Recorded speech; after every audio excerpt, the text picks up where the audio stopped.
You found the network?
Good evening. I'd like to call the Climate Advisory Meeting to order, please. And I'd like to acknowledge, to begin with, acknowledging that we are in the Mi'kmaq ancestral and unceded territory of the Mi'kmaq people. And I just want to say, since I'm all new at this, be sure to address me so that we're not all talking at once. Just put your hand up and I'll make a list and we'll just keep going back and forth. Thanks. I'm looking for approval off the agenda. So moved. Second, whatever. Fight. So it was moved by David and second by Larry. All those in favor? Aye. Contraband nay? Motion carried.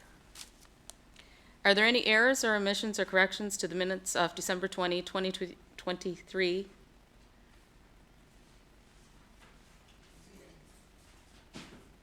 Errors or omissions or corrections? Last time? Errors, omissions, or corrections? Hearing none, we'll take those minutes as being approved.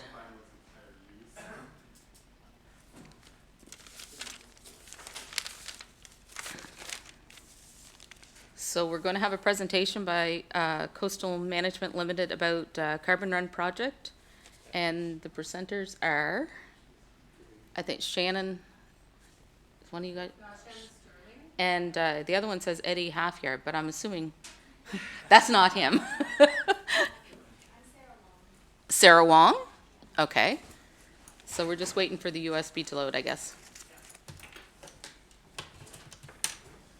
I was scared of that mic.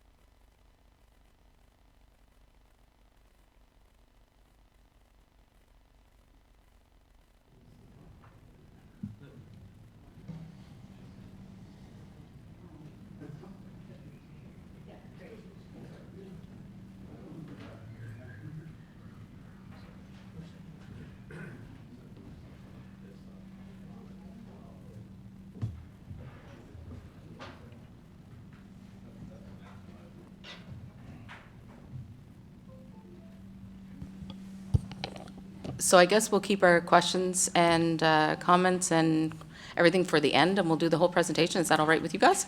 Perfect. All right, floor is yours. Great. So thank you so much for the opportunity to present to you today. I'm Shannon Sterling. I'm an associate professor at Dalhousie University in Earth and Environmental Sciences, and I'm also Chief Scientific Officer for Carbon Run Carbon Dioxide Removal Limited. So I wanted to set the stage first, taking a step backwards to look at the situation that we are in. If we look at the temperature anomalies from this year already, we see that we have exceeded the 1.5 degree level in recent days. So to the next slide, thank you. Excellent. And presentation view would be perfect so you can see the data better. So in the red line is our temperature from this year, and it shows the situation that we are in. And we've already exceeded the 2 degree level most recently. And for the slide number 3, it's on the, this is worldwide, exactly, excellent, yeah. And so, okay, so could you, oh yeah, okay, good.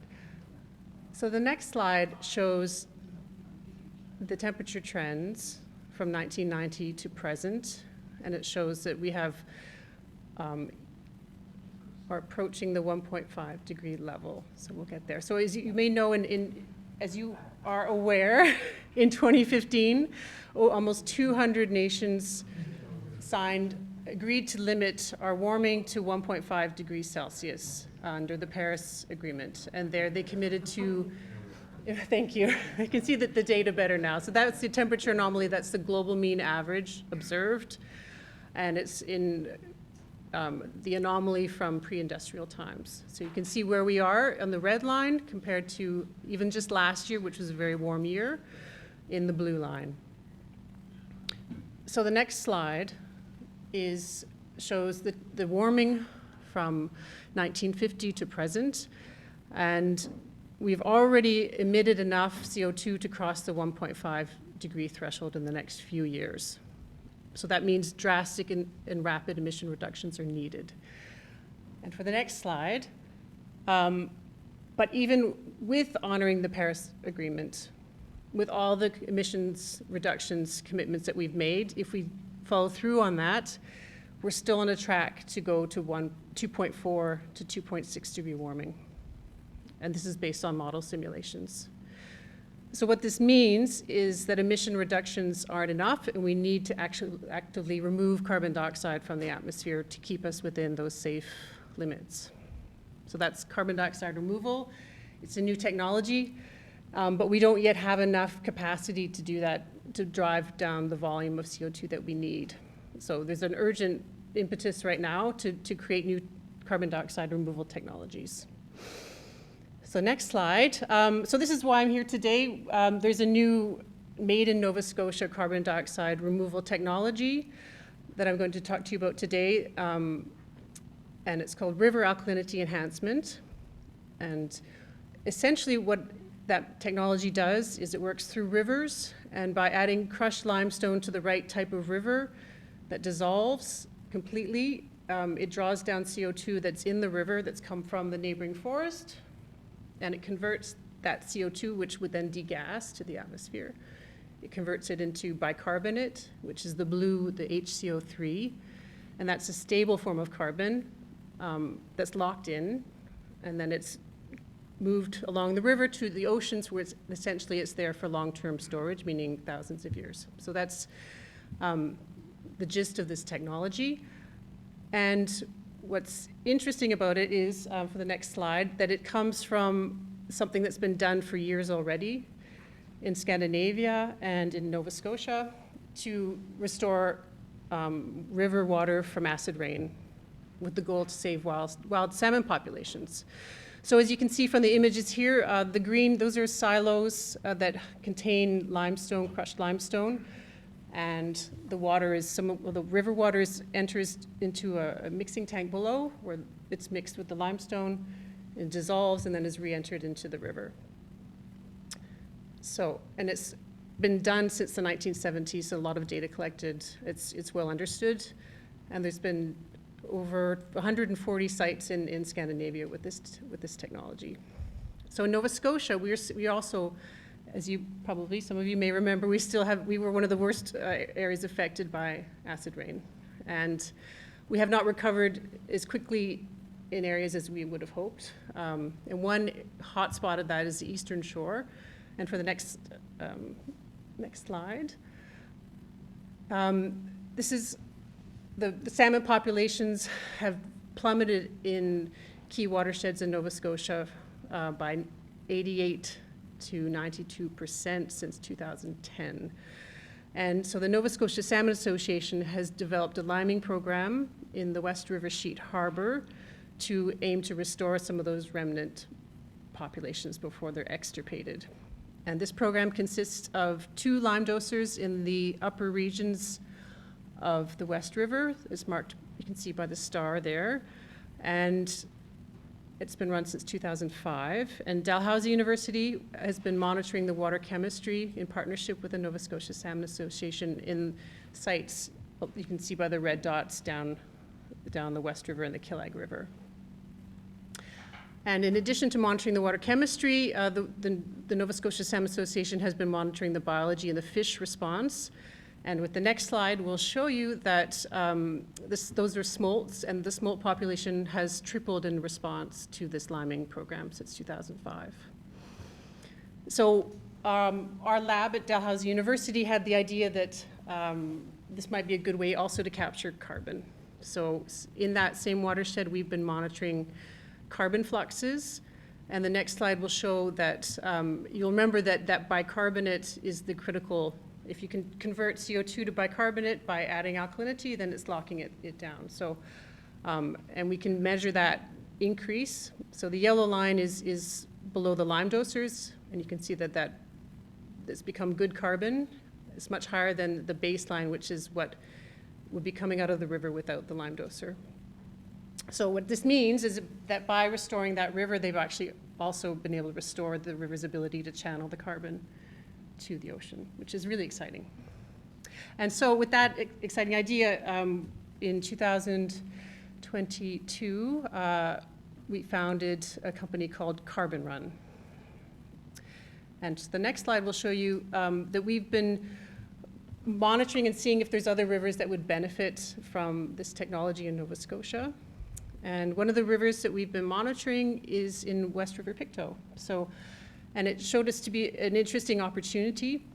You'll see 3 lines in the pH graph above. The green and the blue one are from the lower reaches of the West River, so where the orange dot and the blue dot is. And then you'll notice the yellow line corresponds to a monitoring site near Watervale, and this is pH. And you'll see that there's a red line there at about 6.5 pH, which is the guideline for healthy rivers. And it's looking good downstream, but in Watervale, when it rains especially, as you can see from the discharge, the pH drops and has something called acid episodes. So that looked interesting to us because we see that there's signs of acidification in the upper reaches. And so there's opportunity to restore fish habitat in those upper reaches while capturing carbon. So with the next slide, we'll show you that we have the funding from a group called Frontier, who looks to develop carbon capture projects for companies such as Alphabet, Meta, Shopify, and Stripe. So they're one of the world leaders in trying to advance this technology to help solve this climate crisis, and it's very exciting that they are interested in a Nova Scotia company. And we've also been working with regional conservation groups, the Nova Scotia Salmon Association, and also the local partners, the Pictou County Rivers Association, and trying to do as much listening as we can to see how this opportunity could benefit them, what questions they may have. And also we're working with the Pictou Landing First Nation. So the next slide. So this year, the goal is to conduct a trial in the Upper West River. So using one of those lime dosers like you saw in the previous slides to add precise crushed limestone that's dissolved in the river, and it delivers calcium and that bicarbonate alkalinity into the river. And then continuing to collect data at monitoring sites downstream. And the next slide, this one, there should be an arrow to get the video going at the bottom. If you click on it. There you go. Thank you. Excellent. So this is actually in Norway, and the pipe is the outflow from a lime doser, and you can get a sense of the water quality coming out. It's already dissolved the limestone in there, which is, yeah, the orange is actually from the iron. It's coming upstream. That's right. So that's, yeah, but that's natural iron in the water already. And then you can see the lime doser is the silo that's green to the left. So these are found all over Scandinavia. And so the next slide, we can watch that again too if you like. So, and you may have heard about a recent grant, a federal grant to Dalhousie University, Memorial University, and Laval University. It's called the Transforming Climate Action Initiative. So it gives a great capacity to study these new climate solutions. We're partnering with that initiative, and so scientists from Dalhousie Memorial and Laval will be helping collect additional arm's length data in and around this trial site and also in the estuary to really get independent and to see what benefits there are, what we can quantify, and the improvements to water chemistry. So the next slide. So yeah, from our listening to the regional partners that we've been talking with Pictou Landing First Nations, Pictou County Rivers Association, there's a lot of excitement about the potential to improve the amount of viable fish habitat in the upper West River Pictou. There's also been a lot of interest in the increased economic activity that this project will produce, and we've been talking with the local groups, Pictou Landing First Nation, about the jobs, doing as many of the local jobs we can, being directed locally instead of from far away. So having that benefits generated to the community is an important goal. And we've also been talking to schools. So by having all these data and information about our rivers, it's a great way to engage youth and educate about rivers, river health, and climate change. So what's really exciting is Pictou County is set to be a world leader in climate change mitigation. The group from Frontier Climate are coming from California to visit Pictou in the next week, just to, these global eyes are here. And so my question to you is, and I'm welcome to have questions back, but how can this opportunity benefit the municipality of Pictou County? Thank you. Thank you for your presentation and being here. Anyone have any questions or comments? Ed, go ahead. Yes, a couple of questions. Turn my voice on here. I think you said at the beginning, when you were talking about the lime in the rivers, you said certain types of rivers. Did I mishear that? And Yeah. if so, what is the difference? That's an active area of research. The liming's only been done in acidified rivers. Okay, So that's what we know, we have data on. There's no reason to indicate that it wouldn't work or be beneficial to other rivers, but it's just a different chemistry. So what Okay. needs to be done is more research, like a research level first to screen those rivers. okay. Yeah. All right, and the second question is related to some of the activity that the county has been doing already. So for, excuse me, for carbon capture, we've been focusing on tree planting. So this is a tough question, I'm assuming. What is the comparison, the cost-benefit comparison Yeah, no, it's a great between question. tree planting for carbon capture versus this kind of carbon I mean, capture? tree planting is great to give us, like, it's fast, it's cheaper, right? It's gonna get us ahead of the curve faster than these longer, slower building technologies which need to scale slowly, but they're permanent. So our technology, it's, this is a small trial site in Pictou. It's gonna be small volumes. It's just really to show like a demonstration, but eventually if it does look like it's good, yeah, then you wanna scale, but not here. Right. But tree planting, we know what happens, like you can just plant more trees, it's fast, cheap. Yeah. But it may burn, so it's not permanent, Indeed. but it will, Or blow over? it'll blow over. But it works in conjunction too, like the carbon captured by the trees in the soil, then it breaks down with the warming, especially it flows into the rivers. And that's why we see even part of that acid that causes those Yeah. episodes is carbonic acid. So, Right. it's a very good question. Okay, thank you. So by hands, Robert, and then David, and then Ian. So Robert, floor's yours. Thank you, Madam Chair, and thank you for the presentation. Enlightening for sure when you see that 1.5 you've heard talked about forever, that we're getting awfully close to that line. And we're still sort of in our beginning stages of how do we get this under control. We're gonna have lots of electric cars, we're gonna do this, we're gonna do that, but it's all quite a ways down the road. By that time, you can see the thing already hitting 2 or beyond. So I think that's sort of a realism check. I was all excited when I first saw this because it said the West River, And then I see West River, whatever it was, Sheet Harbor, go, oh, shoot, it's the wrong West River. But you did find the right West River eventually. So I'm particularly interested, and I'm sure Rick Williams out the other end will be, because that's the end he lives on, up on the top of the tributary or whatever, near Watervale.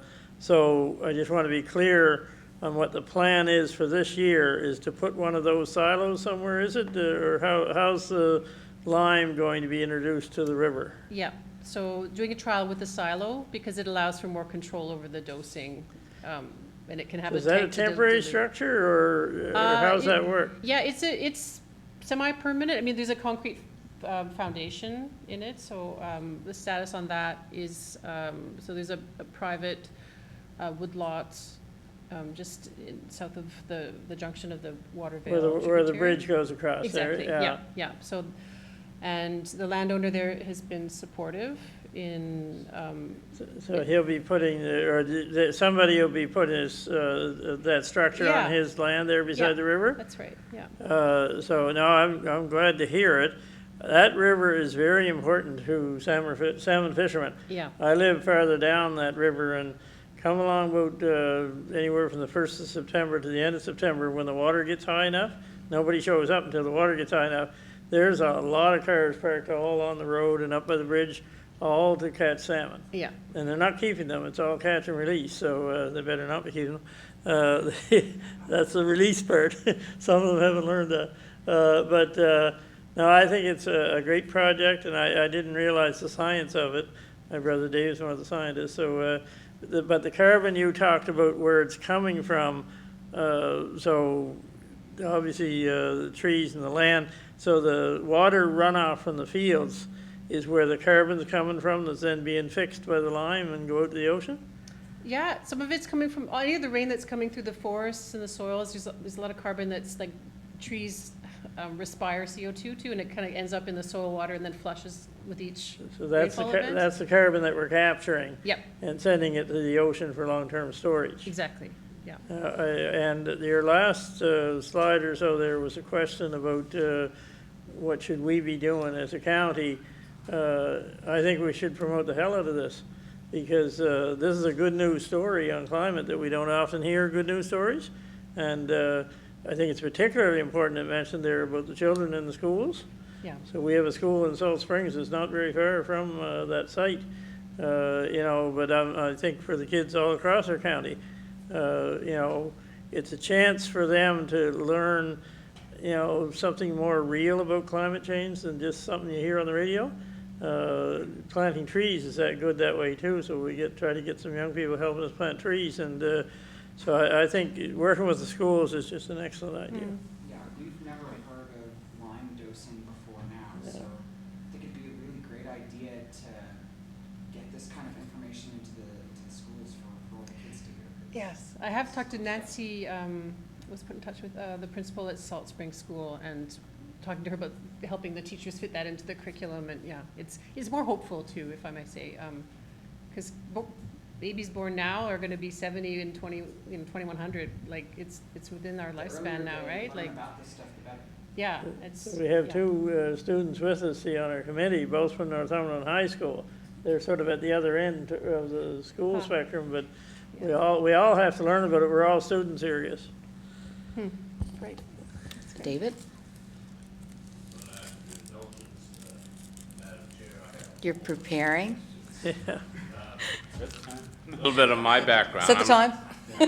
I'm a retired school teacher. I learned about acid rain when I was at university in the 1970s in Ontario. And I used to teach a particular lesson in the Science 10 curriculum that was all about acid rain in Nova Scotia.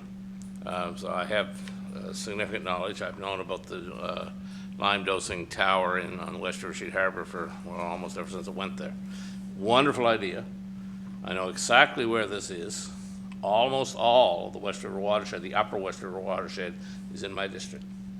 My first question is, you've picked what I call the south branch of the river, and I've fished many of these streams many times.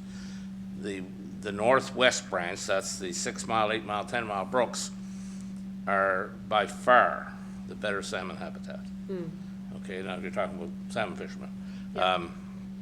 Is there any plan to put another lime doser on those, one or more of those branches? Yeah, if the community would like that, for sure. Oh, I'm sure we Yeah. can whip Yeah. up all kinds of Yeah. support, all kinds of, this Yeah. is just a wonderful idea. Yeah. I didn't realize that, I thought it was to help the salmon, because the West River of Pictou is still a very important salmon river. Yeah. I thought you were out to help the salmon, that's sort of an incidental. On that topic, you mentioned that Scandinavia has been doing this for decades. And I believe Norway in particular has a significant salmon fishery. Yes. Is there data from Norway, Scandinavia, that supports, we'll say, doing this as a way of enhancing salmon habitat? Yes. So Yeah. it does actually Yeah. help. Now, like I say, I've fished all parts of that river.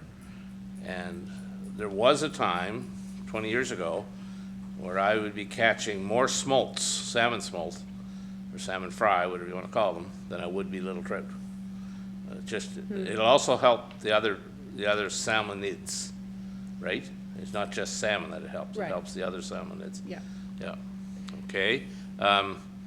This 400 million you're talking about, Transform Climate Initiative, that's federal money? Leverage with the university and industry. Okay. Yeah. So it's leveraged. Yeah. And with my brother across the way, I would love to see this, and with my fellow education committee member here, this has given us all kinds of ideas of how we can advertise what we're doing as a climate change committee. But you posed the question, how can we utilize this, we, the county? Well, we can certainly promote the hell out of it. Excuse my English, but, and to me, my degree is in wildlife biology. This is exciting stuff, okay? I'm very excited about this, okay?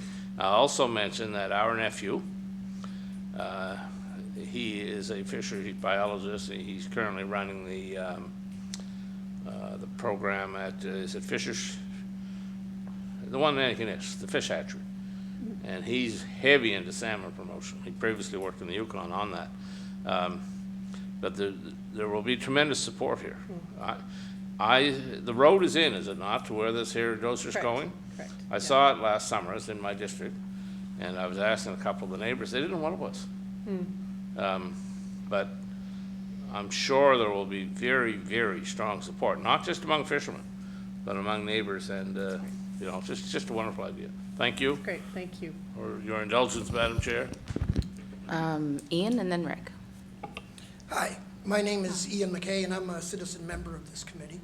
And one of my first questions when I read your brief intro a month or two ago was, have you guys talked to the Nova Scotia Salmon Association and Pictou County Rivers Association?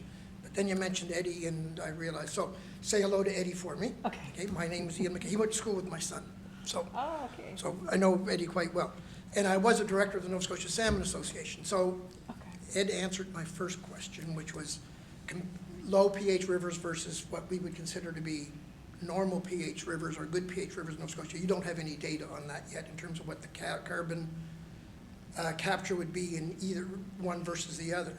Do you have any anticipation of what one, or will it be about the same? It should be the same. So the main, the amount of carbon in the river varies, so that's gonna be Well, one. depending on seasonality and flushing and Yeah, and what's whatever, going on. right? So that's independent. The other one is if it's really salty, alkaline, maybe it'll precipitate if you do, but it should work fine. Okay. Yeah. So, and the biggest precipitates, and again, my degree is in biology and chemistry as well, so are we expecting this to help anything in terms of reducing aluminum concentrations in the rivers and other heavy metals that are released because of wet acid Yeah, deposition? yeah. So in West River Sheet Harbor, we documented that the aluminum levels have decreased and the other heavy metals have Because decreased. that's a big issue in, like, even rivers with good habitat, like the Yeah. Stewiacke system, which was the biggest producer in Nova Scotia. It's aluminum that's the issue there in terms of trying to reestablish that population, Yeah. right? So, Yeah. and I have one last little question. You're putting in a doser, and I know the Nova Scotia Salmon Association has also done watershed liming with participation and help assistance from natural resources.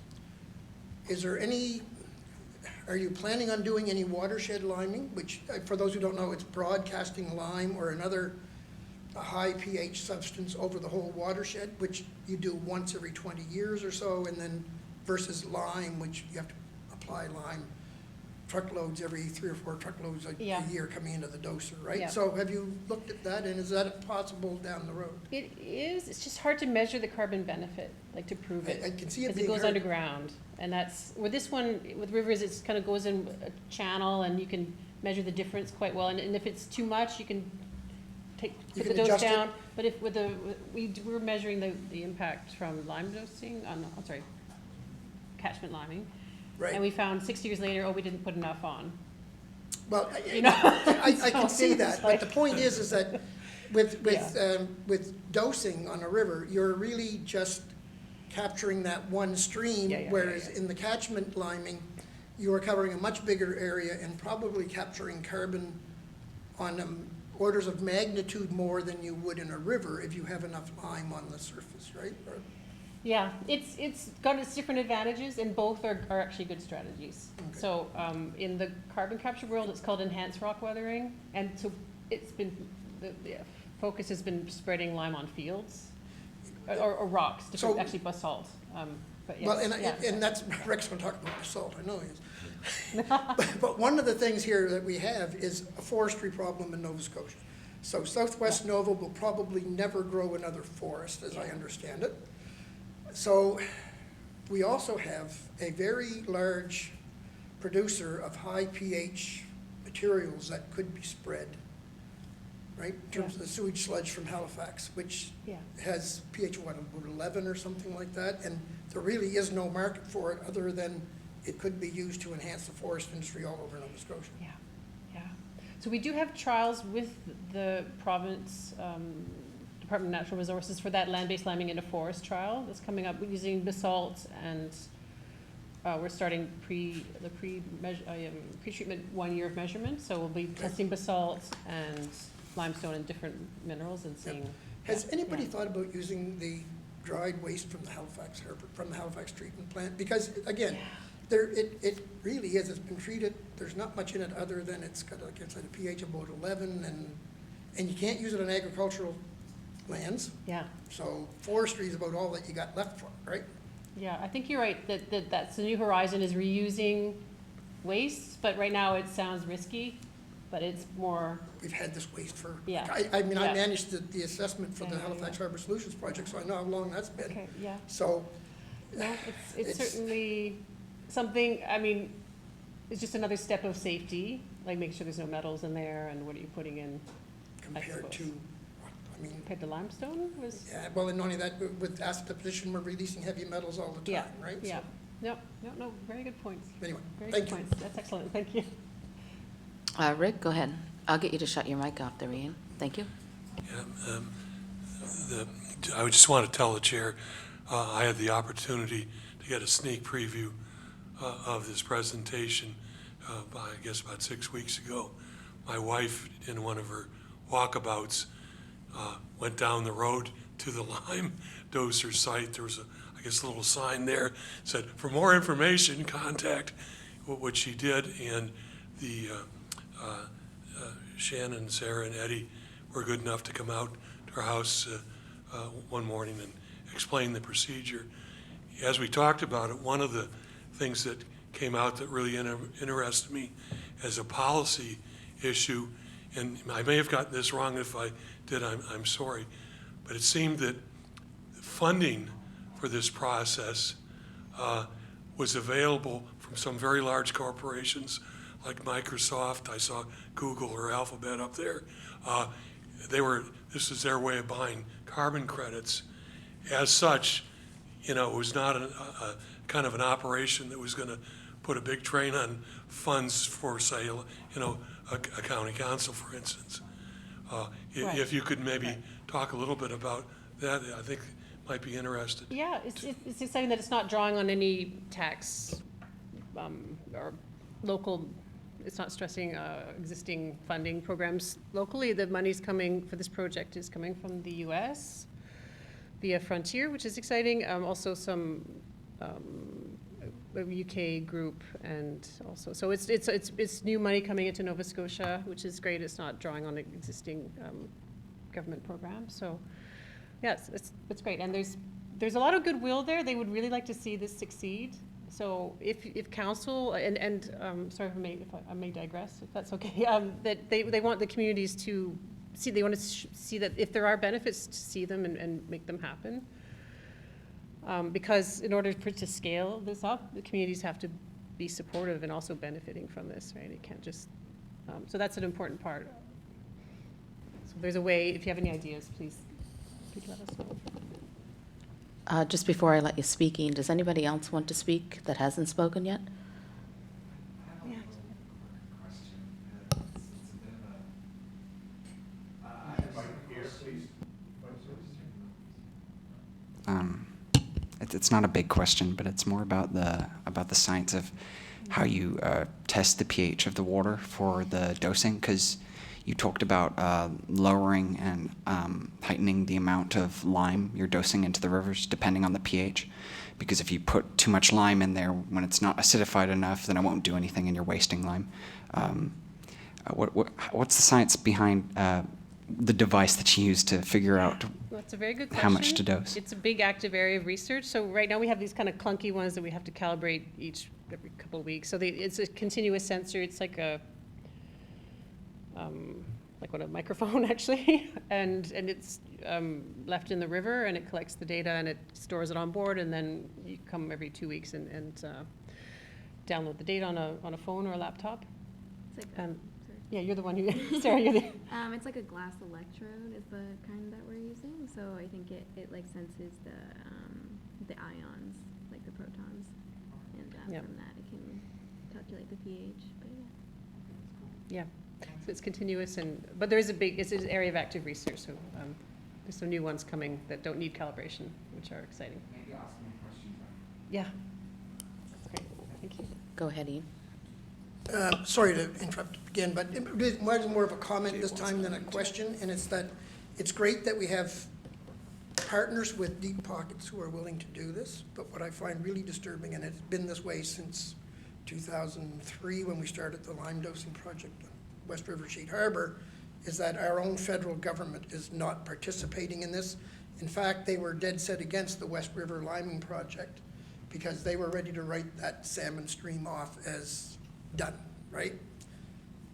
In spite of that, they've been shown that. But so I find this really disturbing that the levels of government or the jurisdictions of government that are responsible for these things are not participating, and yet at the county level, which has the least influence and ability to carry out these kind of programs, is where things are happening, which I say kudos to us, but anyway, that's just a comment. Thank you. Yeah, I'll have Robert, and then I'll let Dave speak. Thank you again, Madam Chair. I think kudos to the Pettit County Rivers Association, because on the West River, not just the West River, but other rivers in this county, they've done work going back as long as I can remember, going along the rivers and building little habitats here and there, where nature has wiped everything out, with some of our big spring freshets and whatnot. So, I'm glad you're working with them, because they're the experts, I would say, in this county for sure when it comes to the rivers. Some of those people aren't with us anymore that started this work a long time ago, but I believe there's still good people there.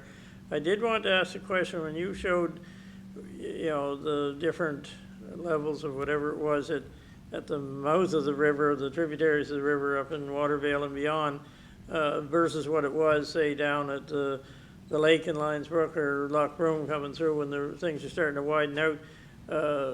What is the reason, or do you know, for why that big difference? I know there's a population that live between here and here. Is it related to that population?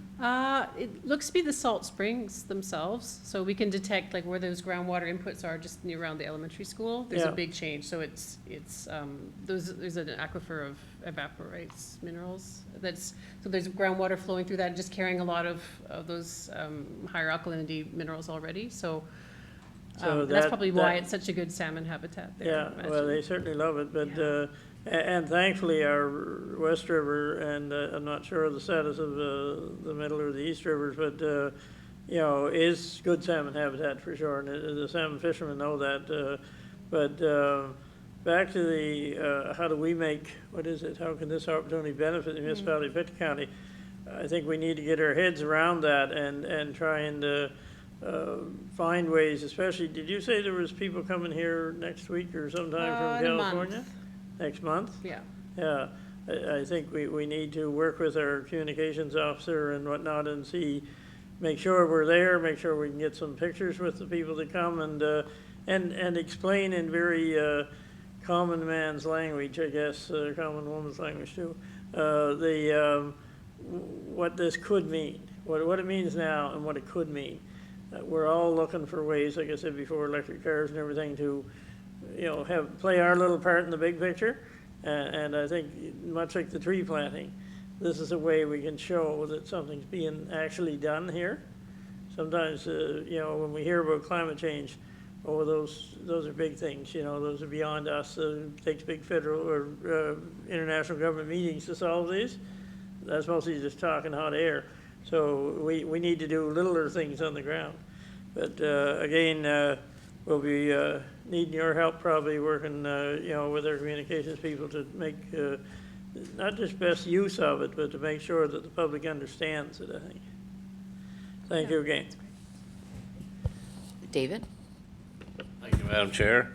This is really a follow-up question, what Pierre was asking about. It was my understanding in the West River Sheet Harbor that there was a loop, a feedback loop.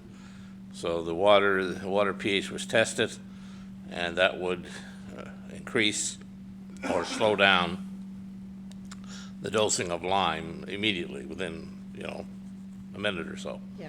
So is that how this is intended to work? Yeah.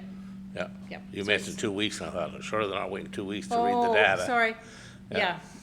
Correct. Yeah. There's a looping system with a sensor. Those are the ones who are far downstream Yeah. that aren't attached to a doser. The ones on the doser is continuous and it loops every 2 minutes or so to the, Yeah. every 30 Yeah. seconds to the doser. Yeah. And you mentioned the salt springs, and I know where they bubble to the surface, and they're right beside the riverbank, right on the riverbank almost. You're familiar with the community of Lime Rock? When I used to teach this in school, I always mentioned Lime Rock. I said the reason why the rivers in the northern half of the province that dump into the Northumberland Strait still have salmon, many of them still have salmon, whereas the ones flowing south into the Atlantic Ocean do not, is because of our geology. We have sedimentary rocks, some of which are contributing ions to the water that helps to keep the pH up in the rivers. But I can tell you that the northwest branches, those 3 brooks I named earlier, have far more salmon in them than does the one that you're going to be dosing. They're different forests, probably different geology, and are better salmon habitat than the upper reaches of the southeast branch, we'll call it. Thank you. Great. If there's no more questions or comments, I'd like to thank you for coming for the presentation, sharing all your information, and by the sounds of it, you're going to hear from us. Wonderful. Thank you so much.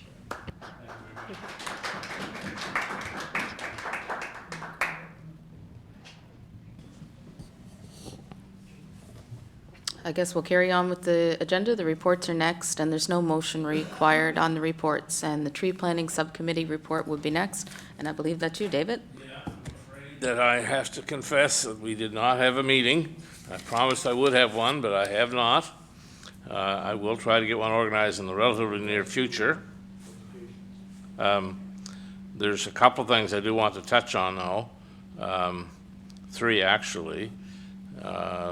Last year at our volunteer banquet, we gave away, I think it was 15 seedlings to each of those who were nominated as a volunteer of the year, or whatever. Whether they won or not, they got a free, and they were substantial. They were 15, 18-inch high English oak seedlings that we got from our usual supplier in the Truro area, Old Barnes. So the first request I have here is that we again allow, and I believe we have some budget left.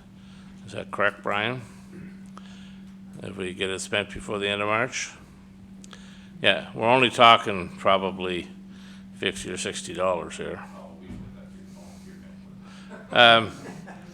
So my first request is that we again supply seedlings to each of the volunteers nominees. And we can speak here to the Education Committee. We can do something like this and put a little piece with it as part of the education item as well. I don't know if that needs to be passed as a motion, but I just want to bring it up. Secondly, and we've talked about this before, and I'm certainly pleased to see Pierre here again this evening, and Violet. I think we had decided to send 2 students instead of 2 counselors to the Smart Energy Conference. That's coming up on the 15th and 16th of April. I believe that's a Monday and a Tuesday. And again, now the way I've wish to word this is that we send, what's your last name, Pierre? Pardon? Riddell. Yeah, so I'm making the motion and asking for a seconder that we send Pierre Riddell and Violet McCullough or their designates, if they can't go, to the Smart Energy Conference, and we cover their expenses. That's registration, accommodations, meals. So I'm gonna ask you just to table it until we get to it. It's number 6, where we're gonna nominate the students to attend. Okay, and my third and final item, since we haven't had a meeting, is that we will be making a budget request similar to what we made last year, which was $10,000. That was to pay for trees and tree planting and what have you. We didn't spend it all. That was from the tree subcommittee. Last year, we were granted $10,000 for the tree subcommittee. If I recall, there was some concern that we were hogging all of the budget of the Climate Change Committee, and I said, no, it's only for the tree committee. If you want to put in another request for the Climate Change Committee, for other activities. The last 2 years, I believe that's the budget we had, and we will be putting that forward again. So this is more for information for Brian than anything. Thank you. That's the end of my report. Ed, did you have a question or a comment? I see you. Just pointing to our 2 students. Oh, okay, so Robert? So there's big snowbanks out there, but spring is coming. I looked on the calendar, it's still coming. So by the time we meet again, it's 2 months' time, so we'll be into April 20th or whatever. So trees like to be planted early, the conifers and stuff, so I take it there'll be a recommendation coming back from the tree planting subcommittee that the advertising for, say, locations to plant and all the rest of it will have to be ready to go pretty well when it comes back from the tree planting subcommittee to this committee, because what time of year did we plant last year? May. Yeah, so we only have about, you'll I have to do it, yeah. No, it's hard to believe with the big snowbanks that it can't be anywhere close, but it is, all of a sudden, one of these days, if we have a big melt and it'll be upon us, but there is a lot of work to do between now and then. It doesn't just happen automatically, I know, and so just wanted to make sure that we do have come our next meeting, because it's 2 months, not a month, that we are ready to, almost ready to go, I guess. We're just reporting to this committee that here's where we are. Thank you. No pressure, David. Any more comments or questions for David? Seeing none? Is there a deadline to order them from Scott? Yes. No doubt there is. I think it is the end of March. It's the end of March, isn't it? They produce them in the millions. We order I don't know. my point. Yeah. Generally, they're not sold in. No. Now, Charlie the Tree Guy, on the other hand, Sells out. Okay. I guess we'll move on then, and we'll wait to hear from David on the tree planting update. yeah. Okay, Education Subcommittee, Larry, do you have anything on that? I'm in the same boat as Dave. Nothing to report from the past 2 months, but I think this presentation here has given us a great opportunity to communicate this whole project to the county at large. So I think what we've got to do is get our communications people engaged in this, get some information and get it proliferated around the county and what it is and what its benefits will be. And so I'll get to work on that and see if we can make people very aware of the importance of this project. So I'll take that on. Any questions or comments for Larry? Okay, thank you. Seeing none, we'll move on to the Action Plan Subcommittee. Ed? I do have a report. But it's a very short report. So since the last meeting of the advisory committee, I think we've had 2 subcommittee meetings, and we've been focusing on 2 things.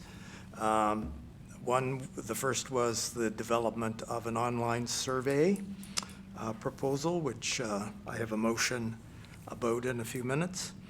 And the other one was to compile a preliminary list of potential actions in the mitigation and the adaptation categories.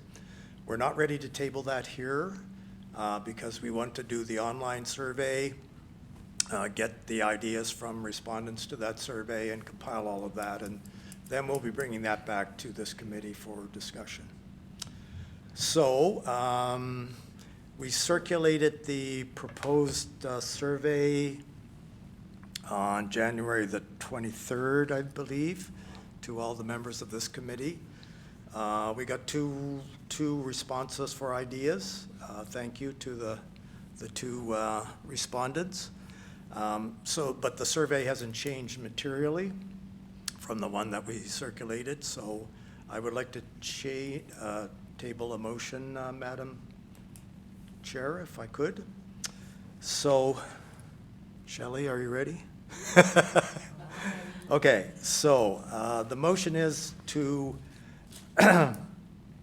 for the Climate Change Advisory Committee to approve that the Climate Action Plan Subcommittee proceed with an online survey to collect citizens' thoughts about climate change and their ideas for mitigation and adaptation actions.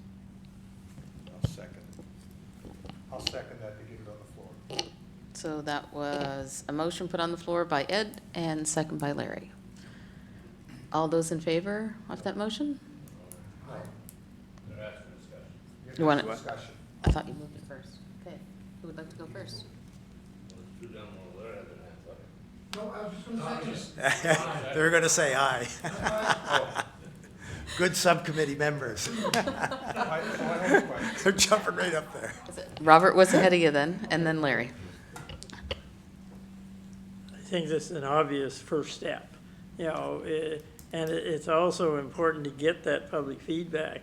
Otherwise, we could sit here as a small group and say this is important and that's important, and it may not be in connection with what's going on out there. The problem with surveys a lot of the times is that you get a very low return. So anything we can do to try to encourage a better return on those surveys, and I don't have a whole pocket full of ideas here, but I know there's so many surveys around, people just sort of buy another survey, but we really need to encourage people, and maybe again, working with Adam, our communications person, to see if we can't, somehow come up with some ideas, I guess, that would stimulate people to fill those out. I don't know if we need $1 million prize or what we need, but I'm not sure where that fits in our budget.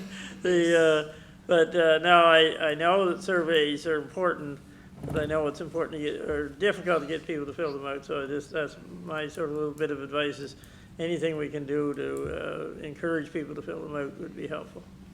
Yeah, we are planning to give Adam some work on this for sure. Yeah, for sure. We'll have him busy before we finish tonight. Larry, you're on. Thank you, Madam Chair. I guess just to reiterate what Robert had spoken on, is the call to action and what is it that we can use to stimulate people to act on this, and we can use Adam on that. So that was one of my questions. Second question is the distribution of the survey, and what means are we to distribute the survey? It will be an online survey, so it's computer generated. And so we'll be sending out the message that the survey is available. They'll get a link to the survey. It takes about 15 minutes to complete the survey. So is that done through our website? Website, the social media Social accounts. media, okay. Yeah. Is there any benefit to doing it through a newspaper? Potentially, yeah, just promoting it through a newspaper. Yeah. So- Absolutely. Yeah, so We've got some money left in the budget, I And we have guess. a communications at this point. department, and he can help us and Yeah. put it together. And I'm just trying to think of a means of distribution, that's all. Yeah. Whether No, there's I- anything else that we can use. I think newspapers still have a role Yeah. in getting information out, so. Yeah. Yeah, absolutely. Yeah. I'm just wondering the push mechanism on it, that's all. Yeah. Okay, thank you. Pierre, did you want to speak? How long is the survey currently? 15 minutes. 15 minutes. Okay, that's pretty good. That's pretty It's good. 7 questions, I think, 7 or 8 questions. Yeah, we just want to make sure that it isn't like half an hour or No, something. Otherwise, it no. would be like too We- long. People. I think we trimmed it down to the bare minimum of, getting some good input. Yeah. And it's ready to go. Logan worked with Kevin to get it set up as an online survey, so it's ready to go. Okay, David, go ahead, and then Violet, you can speak, or who was first there? You want to duel it out? Okay, there you go. Violet? I was just thinking along the lines of the newspaper. A lot of schools do have an environmental committee, so if you wanted to advertise at the schools for committee members or like get committee members to advertise it to the student body, Yep. that might help bring it Yeah, up too. I think we'll probably do a flyer like we have for the tree planting and provide it to people like yourselves to circulate around the school or post up, whatever. Yeah. Yeah, schools can help too, definitely. David? Thank you, Madam Chair. I was going to suggest they're now using some version of the casket, which is an English paper, to wrap our flyers in. They go to most homes, and I can't say they're all, the first part I read is the casket. The flyers aren't that important to me. And I note that there's a lot of Ankenish stories in there and a lot of Cumberland County and Truro stories. We don't seem to be utilizing it in this county. If we're going to do newspaper advertising, now it's salt wire, it's still the chronically horrid, as I like to call it, but it does reach a lot of people. And it would only take a small ad in there, complete da-da-da-da. What is it called, David? Casket. Well, Casket? it's through salt wire, that's the Ankenish Okay. paper. The Ankenish paper. It's through salt wire, it's through the Chronicle Herald. They own virtually all of our published papers except for the Pictou Advocate. Yeah. But it reaches a lot of people. The Pictou Advocate does not reach many people. I don't know what their enroll or their sales are, but it's small. But this is a freebie. Your flyers come wrapped in. It's now up to, I think, 4 pages. How often is it published? Every week. Oh, okay. We Get should flyers consider every week, whether you need them or not. They're good for starting fires. Wood stove. Ian would like to speak? I do, and this conversation brought something to mind. You mentioned flyers, and Ed and I are sitting here like, what are you talking about? Do they get to Pictou County West? Because I haven't seen a flyer in our neighborhood on anybody's, usually they litter up your driveway and your lawn and everything else, and I don't see them anywhere. I put them in my snowblower, yeah, because they're, snow. But they didn't, I had a big tractor and a snowblower, it's bothered. But if guys put them through a walk behind, it's generally going up for sure.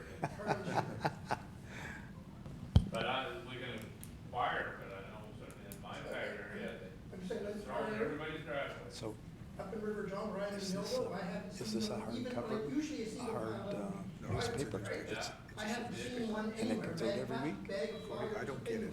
Yeah, I've never heard of it. Robert would like to comment? It's an Antican issue. I would on that. It was owned by Casco. I brought this up at council last night because I've been getting all kinds of calls from people in the more local area here. I don't know what the situation is, but I do now in the River John area, but, a whole lot of people aren't getting these anymore. I always thought they were cursed because I didn't spend much time looking at them, but my wife disagreed with me. I did read the Canadian Tire and one of the other ones, Home Hardware, I think, but, for years, we said here, we gotta stop these darn flyers because they're being littered all over the place. Now it's almost the opposite, and people wonder, where's my flyers? So I know what's happened in our local area, is that the person who delivered them for eons, wasn't able to do it anymore. And when they turned it over to a new person, I was told she had something like 11,000 she was putting out or something, and he's doing about 3. And I said, well, don't you get paid by the number of flyers you deliver? Well, you get paid for the number of flyers you get rid of. Not necessarily you deliver, but you get rid of them. Well, I've heard of people getting 3 or 4 at one address, so if you don't have to stop as often if you do it that way. It's probably not all that legal if the owner knew. But, so I have asked our communications person, Adam, to put something online, and we're gonna attempt to get a list of people that will then go to Saltwater and say, these people aren't getting theirs. Because, Fire that person's. yeah, we need to find out, you can't go to them and just say a bunch of people aren't getting theirs. We need to have the facts. We need to have a list. So Adam agreed to put that online on our site and see if we can get a list of names and civic addresses of those that aren't getting their flyers. We can't tell Saltwater what to do, but I'm sure they're very interested in their customers getting these if they're going to all the costs of producing them, and so will the companies that are paying, for these to be delivered. So it is becoming a big issue. I suddenly started getting calls on this, or that I'd never gotten before. So anyway, we are sort of working on that one anyway. I didn't say I really wanted them, I No. just said I hadn't been getting them. That was the group I was in. not Ed, that I your really microphone wanted- is on. Yeah, I'm not finished yet. Does anyone else have any more questions or comments for Ed on that? Go ahead, Pierre. When it comes to putting up flyers in the school, I made flyers just in general for advertising for the municipality for the meetings, and I made that a year ago, and I never put them up. I'm gonna be honest, because I was a little scared that they would get ripped up or pulled down, because the kids at our school, but I've never really seen if I'm gonna be honest, I've never ever really seen the flyers that we do see up get torn down, so I think I was just scared for nothing. I'm gonna put them up tomorrow, Okay. get some Great. tape and get to work. But as soon as you can have flyers for the survey, I would love to put those up too. So you let me know. Yep. Anyone else? Okay, we have a motion on the floor, and we've had it seconded by Larry. And all those in favor signify by saying aye. Aye. Contraminded nay? The motion's carried. Thank you. Just one more, Madam Chair. So Sue Ann circulated a couple of days ago, I guess you could call it a flyer on connecting the dots on poverty and climate change. This came into my hands from a former member of this committee, Dominic Boyd.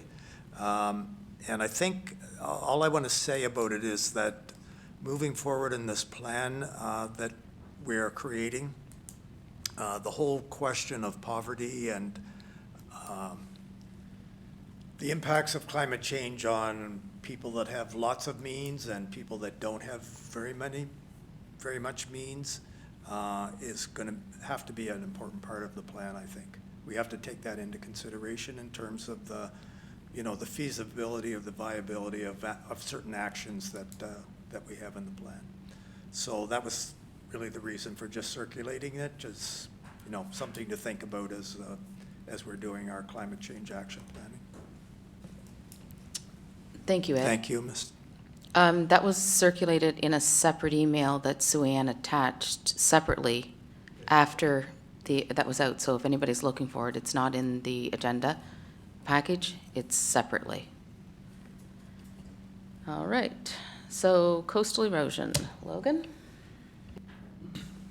Thank you, Madam Chair. For the past month, 2 months, I was offered to take coastal protection training related to the work that we've been doing over the past 2.5 years within our local government working group for nature-based coastline protection solutions, which we've discussed here before. We had the presentation on a number of meetings ago. So using things like, as opposed to using hard armor stone. So I took that training a couple of weeks ago. It was a 2-day training session at St. Mary's University in Halifax. It went very well. So I officially have a level 2 designation with nature-based green shores, coastal protection. To reiterate what we stated before, I think, we can look to include these coastal protection elements in our land use planning exercise that we're looking at. And I regret to say that I missed our meeting. I had another engagement, conflicting engagement of the last local government working group for Green Shores, but there's a lot of work being done. Different municipalities are looking at putting such policies in place province-wide, nationwide, into certain states in the United States as well. So that work remains ongoing. Any questions on that? Happy to take them. Robert? Thank you, Madam Chair. When this was brought up at our planning session with Upland, I think it was, there wasn't a strong amount of support to move toward our own Coastal Protection Act. So if that's the case, and I think it's because the councillors felt this is a controversial area, there's a reason why the province is steering clear, is because they know it's controversial. Doesn't mean it shouldn't be done, but that, and I think the county was almost doing the same thing, saying, let's not get into anything controversial here. So I'm just wondering what our next steps should be. If the county's not going to do it, is there any ways we can pressure the province anymore, or do we feel they're just got their heels dug into and say, well, we're not going to do this? That appears we're there. Right now, they've done their consultation again, I think the 4th time, and now they're refused to release that consultation, the results of that consultation. So I'm not so sure a letter is going to have any effect at all. And so we're kind of caught in the middle here and therefore not doing anything because the province isn't doing it. I think they're kind of waiting for the municipalities to do it and take the heat off of them. And so we know that some municipalities have. I'm not talking about the Green Shores one here, I'm talking about the overall Coastal Protection Act. But I don't sense, or I didn't sense that evening, a lot of support for us to do it neither. So again, it's one of those things that's just going to sit there and get no attention because nobody wants to touch it with a 10-foot pole. So I don't know if anybody around this table has any ideas or how we might cause some action. There's not a lot of public out there neither clamoring for it. There could well be, if you decide to start on it, there might be a lot clamoring against it, but it's hard to believe that after what Fiona did along our shores, that we're not willing to do anything to cause something to be some support for that. Do we need to look at doing some work on promoting this, no matter who's going to actually do it, or how do we cause some activity, I guess is what my question is. Rick, go ahead. As luck would have it, we've actually had a few discussions in the subcommittee about this issue, coming from your remarks, Mr. Warden, from the last meeting. The point that was made by you, I think at the last meeting, was that the counties facing the Northumberland Strait all have similar geologies, and therefore likely similar rates of coastal erosion, of course, locally mediated by stronger winds, lesser currents, et cetera. But ultimately, one of the authorities that's going to determine coastal settlement patterns is the Canadian insurance industry. Mm-hmm. And one of the ideas we had in the subcommittee was that the wardens whose counties faced the Northumberland Strait it might be a good idea to make a discreet visit to the Insurance Bureau of Canada, their maybe Atlantic representative, and start to get a firm idea of what changes are going to look like in coastal insurance rates. Because there are changes coming, there's no question about that. The insurance industry worldwide has taken a hammering in the last couple of years, and Canada is no exception. You know, we've had now 4 major catastrophes in the province in little more than a year, about a year and a half. So one of the things we talked about, and again, it's just at the discussion stage in the subcommittee, but you raised the question, so I felt compelled to answer. You know, if you and your compatriots in the other counties could make a discreet visit and get a good idea of, one, what's going to happen to insurance rates along the coast. 2, those guys, I'm pretty sure, will have an actuarial good idea of where the real high-risk zones are as opposed to the not-so-high-risk zones. And that could very well form the basis of a policy for coastal protection. You don't necessarily need legislation if people have in their, in their repertoire full knowledge of what the insurance costs are going to look like in their district as the future progresses. So, you know, for what it's worth, I think it might be worth pursuing. Good idea, I think, to work with the, so we're not just one municipality, we could work with Colchester, Cumberland, Antigonish, straight down to the street. You know, so you'd have 5 or 6 units there, and I've never had a strong attraction to the insurance industry, but we may have to use them this time to help get the point across, because if anything would tell you, don't build within so many 100 feet or meters from the edge of the water. Insurance rates will probably get that message across. Yeah, your pocketbook may speak as louder than any legislation. Yeah, thank you for that idea. Ian? The only caveat to what Rick said is that in certain jurisdictions already, it's almost impossible to get insurance, Florida being one of them. That's underwritten by an insurance provider as opposed to the state. Texas has just announced that there's a lot of insurance companies that are leaving Texas because of their weather problems. And the problem is that some levels or jurisdictions of government decide that we will underwrite this ourselves. And it just leads to more problems. Now, obviously, the counties don't have that ability because we don't have that much influence, but I said there are other levels of government that will underwrite this. So that's something to be aware of, that they will look at this and say, no, we're going to allow development in those areas anyway. So just to be aware. Ed? Well, I'll just add on what Ian said. Public Safety Canada has an insurance program called DFAA, And I know from having worked with, on flood mapping with Natural Resources Canada, that they are seriously looking of making significant changes to that program and reducing the amount of insurance, federal government insurance for flooding. And that's why there's a $150 million flood mapping program underway now, which will cover Pictou County, fortunately. And they're going to use that data to make some policy decisions about DFAA. They're clearly doing that.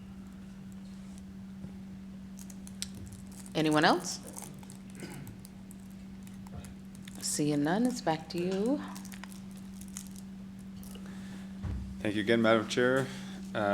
So onto the infrastructure, FCM, asset management. I think this is something that we could probably take off the list moving forward. I'm still trying to line up, out of our last meeting, trying to line up providing some sort of a presentation of what this looks like to this committee. Once we receive that, I can notify Sue-Ann to have that added to our agenda for a future agenda, but I think there's nothing really further to report until we have that presentation. Okay, thanks, Logan. Can you put that in the minutes, Shelley, that he'll let Sue-Ann or you know? Thanks again.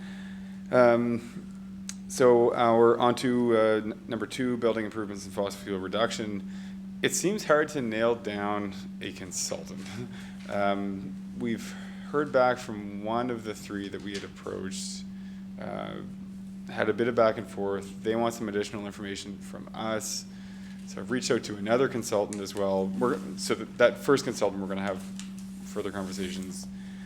Reach out to another consultant that we've used in other projects, and still just trying to nail somebody down, properly define a scope so that we can create a project and go through it. The intention is still to enter into an agreement with that consulting company this fiscal year. It's just still trying to get that done. So that's where we're at with the building improvements. Does anyone have any? Oh, Robert, go ahead. I'm just wondering, you wouldn't think there'd be a shortage of consultants. Everybody seems to want to be a consultant these days. It's where the money is. So how far abroad have we looked for these consultants? Like, have we looked across the province, across the Maritimes, or how far have we looked for consultancy? We've looked at consultants either with whom we've done work recently that we know have a suite of services that can handle this.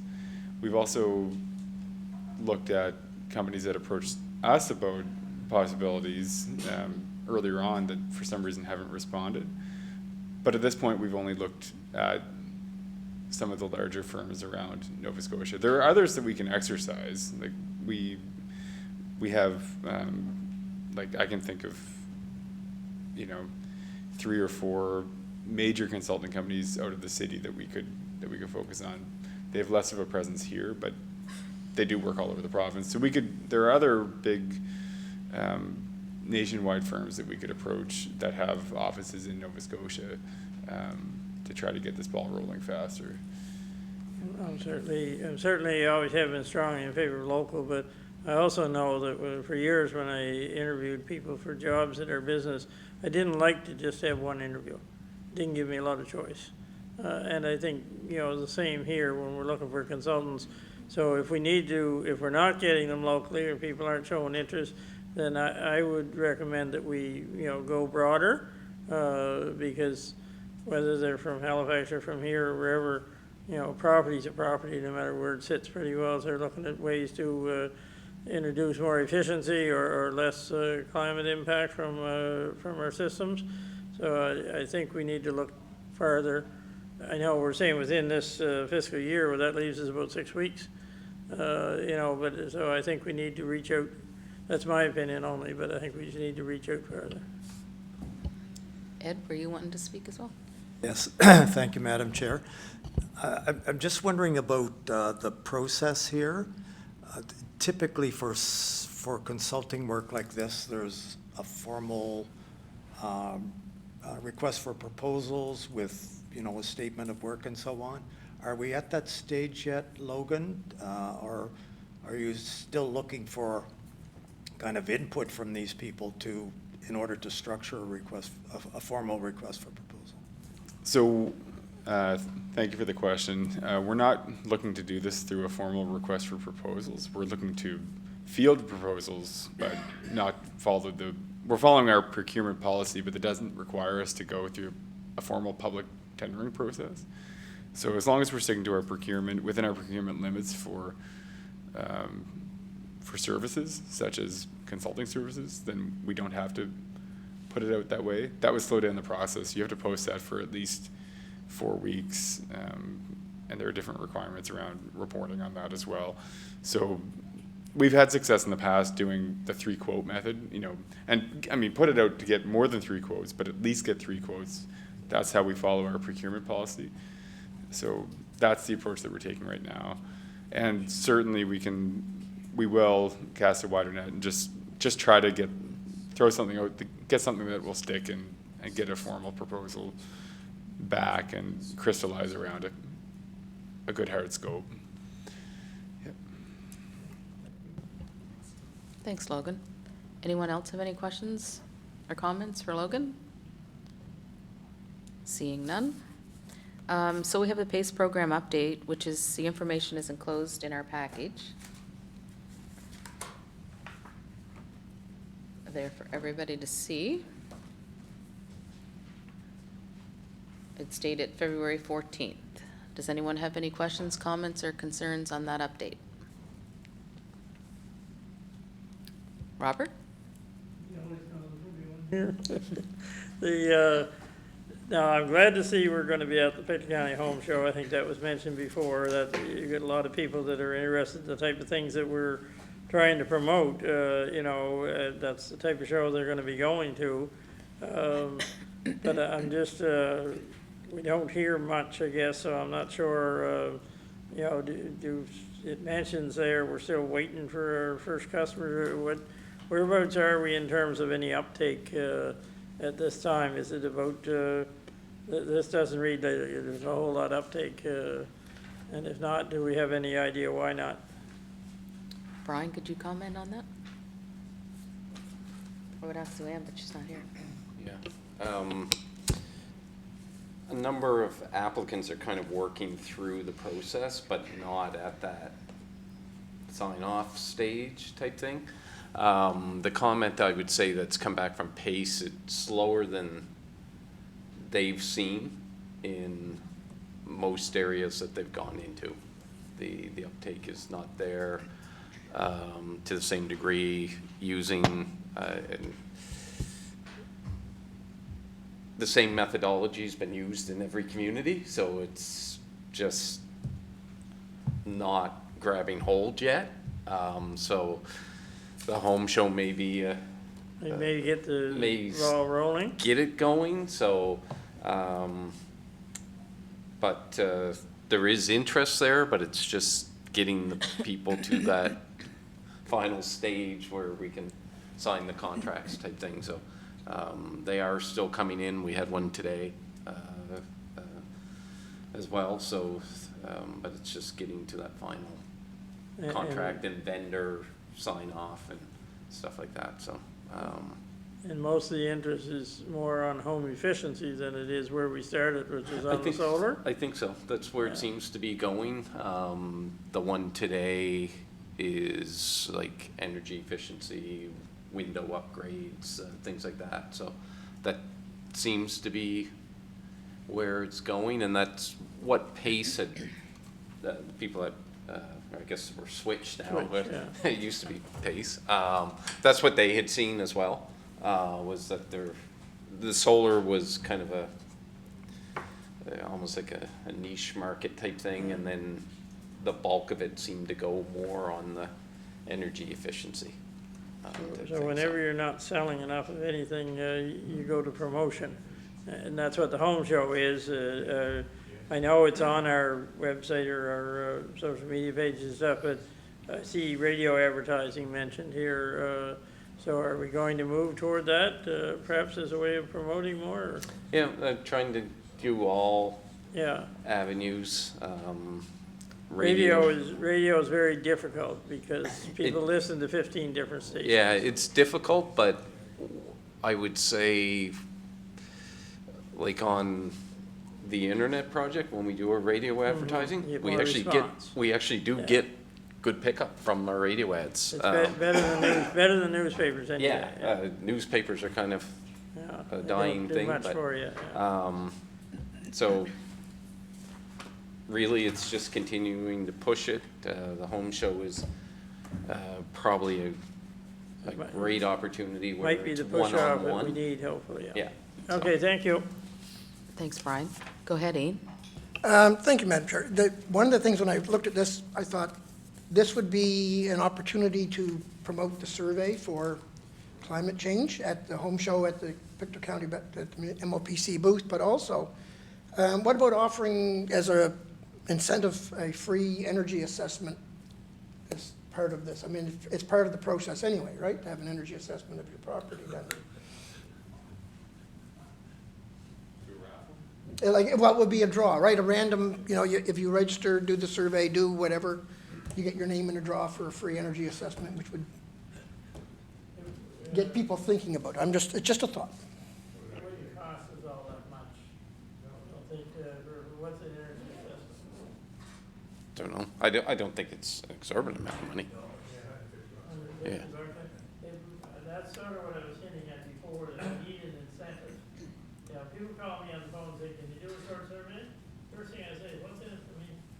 Now what's in it for you? You're working with a company. Company's getting nothing for doing this survey, whatever. What's in it for me? And so as they say nothing, it's sort of Yeah, to the point earlier, if we want to offer some prize for the climate change survey, that's fine. We can do it at the home show. We've got swag ordered for it type thing as well. So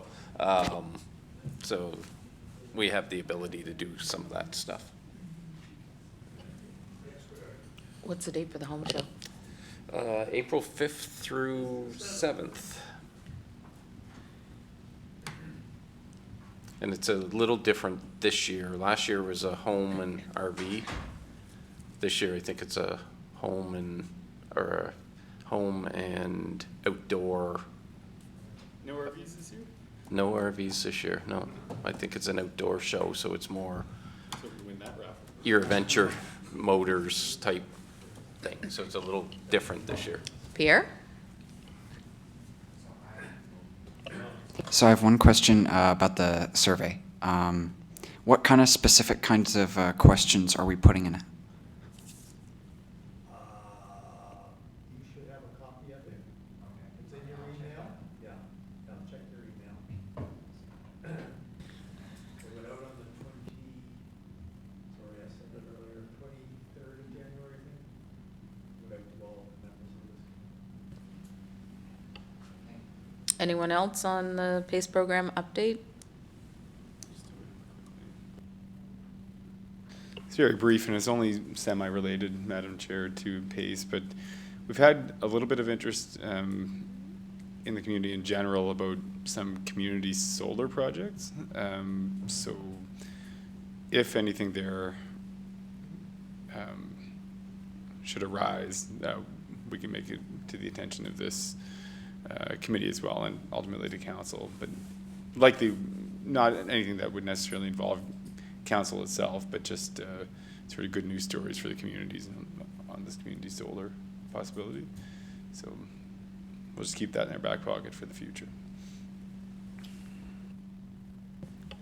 Anyone else? All right, we'll move right along. So there's a Lyme disease update in our package. It was enclosed, and I want everybody to bring their attention to what's on your desk here that was made by Brenda, and she's using it as a promotional idea. And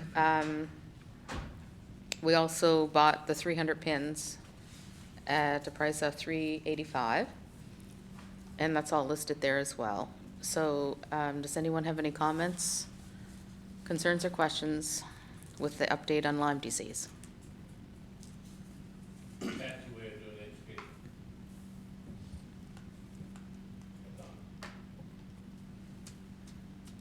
No one?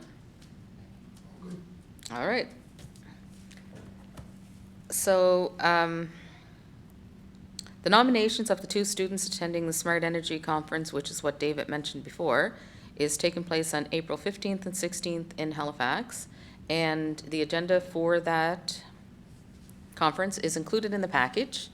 And David made a motion that Violet and Pierre should attend that. Would you, students, be willing to accept that invitation? Yes. All right, so the motion was made by David, seconded by Larry. Does anyone want to talk or have any comments about Violet and Pierre going to that? Robert? Was there mention, I thought, I heard Dave talking before about one of the committee going with the 2? I think there would have to be someone attending Yeah. with them, would there not? I'm already ready. Well, there you go. There. I thought I'd heard you mention that, but I didn't hear it here now, so you'll be the chaperone. Okay, Ian? The only concern I would have is that Violet and Pierre, when they come back, provide us with a brief overview of the conference and an idea of some of the ideas that were presented. And that's all I ask, just so that, I looked at the agenda and a lot of it looks really interesting and I'd like to go to it, but I don't think I'm going to get there. And there's, besides, some of them, they wouldn't want me speaking about them anyway, because I'd be a little negative. But anyway, that's all I'm asking. I have a notebook. And I can record some of the cool stuff that I see there, so, yeah, I will totally be on top of that. So I take it that's a yes. All right, so we have a motion on the floor. All those in favor signify by saying aye. Aye. Contraminded nay? That motion's carried. Violet and Pierre and David will be attending the conference. We have some citizen appointments for the term 24-26, and they were enclosed in the package. They already went to council, and on that list for reoffering were Violet McCullough, Ed Kennedy, and Reg Brightman. Pierre, your name wasn't on the list. Would you like to reoffer to the committee? Since you're here this evening, I'm assuming that would be yes. So it was approved, so we will have your name added to the list for upcoming council, and it'll get approval at the next meeting. And was there another, did we have another student that's down here tonight? Yeah, but her term is different. Oh, okay, I thought maybe Pierre's was that way, but it wasn't. No. Is there anything more that I need to do online or something? No. Just show up. That's what we asked. Show up, take part. The other student's on a different rotation. Yeah, she was appointed after, or just last year, so 2-year appointment. Okay. Ed? Yeah, I think I passed along quite a while ago now to probably Sue Ann that Anna Lou, sorry, is that her name? Anna Lou, I think. I don't know how long her term has been, but she's backed out, I think. She's backed out of the Action Planning Committee, but I'm pretty sure she told me that she was stepping down from the Advisory Committee. I see her name's still on the list. So, Okay. We'll have to have someone reach out to her. Maybe, verify we that should fact, verify and that. Yeah. then look after it. okay, thank you. So would that be Shelley or you or Ed, anybody? Who would? We'll take care of Okay, so it'll be taken care of by the municipality. All right, so where are we at here? The end. So we need a date for our next meeting. It says April 17th. Oh, Rick, were you trying to get my attention? Yes, Madam Chair. At the bottom of the enclosure, there was a request from a Troy Kyle that apparently the request went in after nominations had ceased, but the enclosure said that, it could be addressed at tonight's meeting. Sorry, where's that at? It's right here. Citizens appointment. That's him saying, I'm very interested. From a gentleman by the name of Troy Kyle. Okay, Experience-wise, it looks good. Yeah, me too. So would it be appropriate to have his name added with Pierre's and have council vote on that? And forward this information into our council package? That's what Sue Ann says. Okay, so that's what will be done, and he'll be contacted. And if one person has, as Ed has mentioned, has decided that they are no longer going to participate, then that keeps it pretty much in balance. We don't have a number, do we? Anybody can, we're not over our limit. We already lost 2 members, right? No, you don't, the original formation was, I think, 8 members. And then the number kind of got, we'll say, skewed because we wanted youth representation. So we kind of don't have a maximum per se. So having said that, then it's okay to add Troy, Kyle, and Pierre to the council meeting for approval? Yeah. Yes? Yeah, Okay. we can modify it. We don't need a motion from here then to go. It may not Hurt? to just put it on record to recommend it. Okay, so Larry is making the motion that Pierre and Troy be added to the Climate Advisory Committee and it be brought to council, and Ed seconded. What date is the next meeting? Yep. So, motion on the table. All those in favor signify by saying aye. Aye. Contraminded nay? Motion carried. And our next meeting will be April 17th. And thank you for coming this evening. Thank you. I get a kick out of